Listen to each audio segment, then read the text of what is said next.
और दूसरा ये कि सिलेबस को पूरा करने में टाइम कितना लगता है, तो मैं सारी समझा देता हूँ। देखिए, अगर आप यूपीएससी की तैयारी ठीक से करना चाह रहे हैं, यूपीएससी,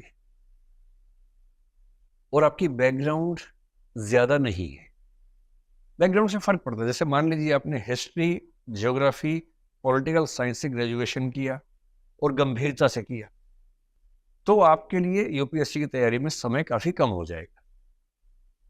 पर यदि आपने ग्रेजुएशन गंभीरता से नहीं किया हुआ है, मौज में किया हुआ है, जैसे अमूमन हम लोग करते हैं, या किसी एक सुपर स्पेशलाइजेशन वाली स्पेसिफिक ब्रांच में किया है, जैसे मान लीजिए आपने बीटेक किया और बीटेक भी ऐसी चीज में किया, कंप्यूटर साइंस में, जो यूपीएससी में है ही नहीं ऑप्शन, तो बीटेक कंप्यूटर साइंस आपकी यूपीएससी की तैयारी में सीधे फायदा नहीं करती है, नहीं के बराबर फायदा।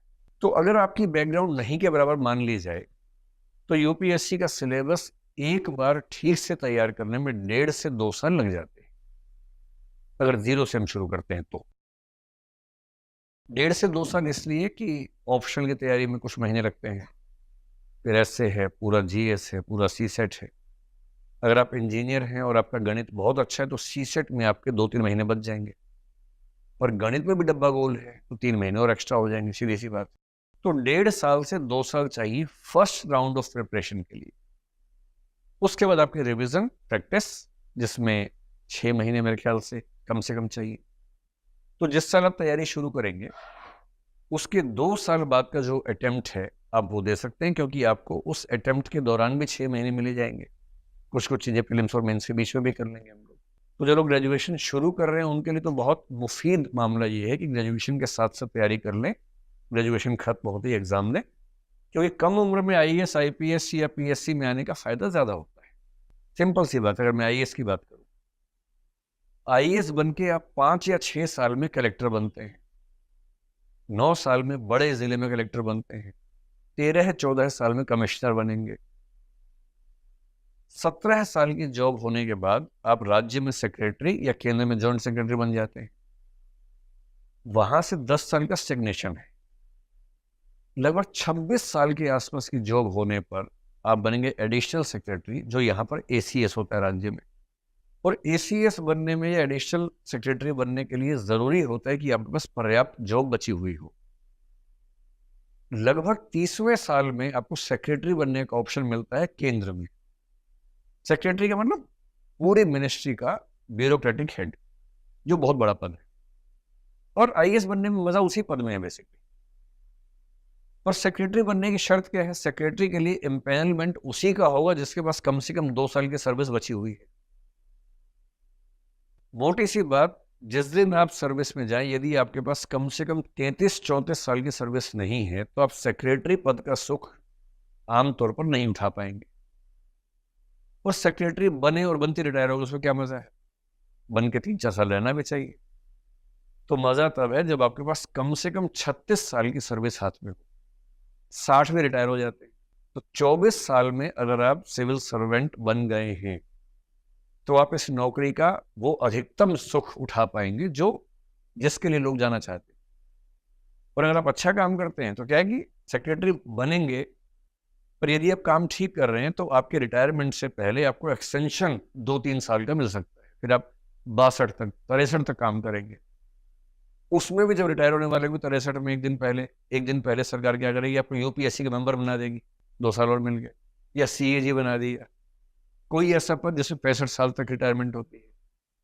पर ये सारे सुख उनको मिलेंगे जो 24 साल, मैक्सिमम 25 साल तक ज्वाइन कर लेंगे मसूरी में आईएएस की नौकरी।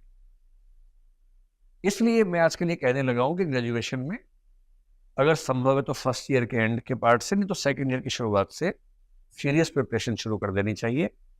और 2 साल आपको ग्रेजुएशन के साथ साथ ही मिल जाएंगे, तो ग्रेजुएशन खत्म होते ही आप तैयार हैं। और यदि आपकी उम्र 21 हो गई है, आमतौर पर ग्रेजुएशन 3 साल का जब करते हैं तो 20 में खत्म हो जाता है ग्रेजुएशन, तो 1 साल बचता है उसके बाद, अगर आप शुरू से सही टाइम पे चल रहे हैं तो। अगर 20 में ग्रेजुएशन हुआ और आपकी तैयारी एक बार हो गई है, तो 20 से 21 वाला जो 1 साल है उसमें revision, practice, answer writing skills, वो सब करना है। और 21 की उम्र होते ही सीधे दहाड़ते हुए यूपीएससी के अंदर जाना है और सीधे वहां से मसूरी की यात्रा पर निकल जाना है। हर साल ऐसे कुछ लोग होते हैं। पहला अटेम्प्ट, अभी इसी बार एक बच्चा है 136वें रैंक पे आया है, 22 साल का है, सेकेंड अटेम्प्ट है, आईएएस, प्रॉपर आईएएस में आ गया। पिछले साल एग्जाम दिया था, सिलेक्शन नहीं हुआ था 21 में, मतलब 21 का होने वाला था तब एग्जाम दिया था उसने, क्योंकि 21 के आप है या नहीं इसका फैसला 1 अगस्त को होता है। जिस साल आप एग्जाम देंगे उस साल की 1 अगस्त को आप 21 के हैं या नहीं है, इस बात से फैसला होता है। तो डेट ऑफ बर्थ अगस्त के आगे होने और पीछे होने से बहुत फर्क पड़ जाता है। तो उसने 21 की उम्र में दिया, फिर एग्जाम दिया दूसरी बार, 22 की उम्र होती है तो प्रॉपर आईएएस में है, मैक्सिमम 22.5 साढ़े 22 में ज्वाइन करेगा, 37.5 साल की सर्विस हाथ में है। और 37.5 साल की सर्विस का मतलब है कि अगर सर्विस ठीक रही, बीच में दिक्कत नहीं कोई आई, तो कम से कम 7 साल केंद्र सरकार में सेक्रेटरी का पद मिलने वाला है। और जो 7 साल सेक्रेटरी बनते हैं उनमें से कुछ लोग बड़े सेक्रेटरी, होम सेक्रेटरी जैसे होता है, फाइनेंस सेक्रेटरी जैसे होता है, वो पद मिलते हैं। वो पद भगवान के पद नंबर 2 पे वही पद आते हैं, इतने बड़े पद होते हैं। जैसे होम सेक्रेटरी के मैं आपको थोड़ा समझाऊं, होम सेक्रेटरी आईएएस होता है।